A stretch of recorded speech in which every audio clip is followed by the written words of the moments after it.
ये जो ईडी का कानून ये कांग्रेस ने ही बनाया था। हमारा मानना, हमारी राय साफ है कि ईडी जैसा विभाग खत्म कर देना चाहिए।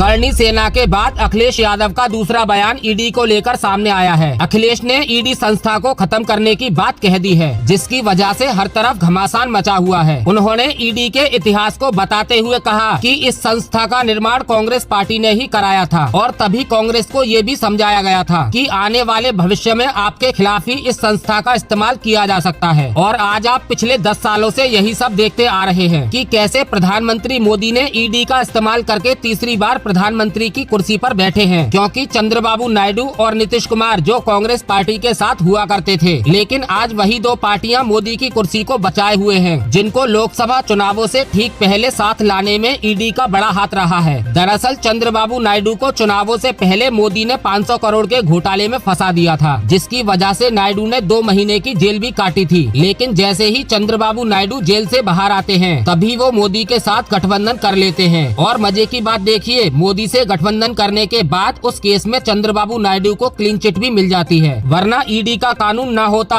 तो आज राहुल गांधी सत्ता में बैठे होते और प्रधानमंत्री की कुर्सी को संभाल रहे होते। इसीलिए आज ईडी के सवाल पर अखिलेश यादव ने महाराष्ट्र का एग्जाम्पल देते हुए बताया कि महाराष्ट्र में हुए विधानसभा चुनावों में बीजेपी के खिलाफ जितने भी विपक्षी नेता थे, उनमें से कोई भी ऐसा नेता नहीं बच पाया था जो उस समय ईडी, सीबीआई और इनकम टैक्स से बच पाया हो। और इसकी सीक्रेट रिपोर्ट अखिलेश यादव के पास पहले ही आ चुकी थी। इसीलिए अखिलेश यादव ने कांग्रेस पार्टी से गुहार लगाते हुए कहा कि मैं तो कांग्रेस से कहना चाहूँगा, कांग्रेस कहे ईडी जैसे विभाग को खत्म कर देना चाहिए। हो सकता है मैं गलत हूँ, लेकिन इतनी समझ मेरे अंदर भी है कि इस संस्था की भारत को कोई जरूरत नहीं है। सुनिए अखिलेश यादव का वो बयान। ये जो ईडी का कानून ये कांग्रेस ने ही बनाया था कि उस समय बहुत सारे दलों ने विरोध किया था कि ऐसा कानून ला रहे हो कि अंतोगत्वा हो सकता है आपको भी परेशानी हो। मुझे जानकारी मिली थी महाराष्ट्र की।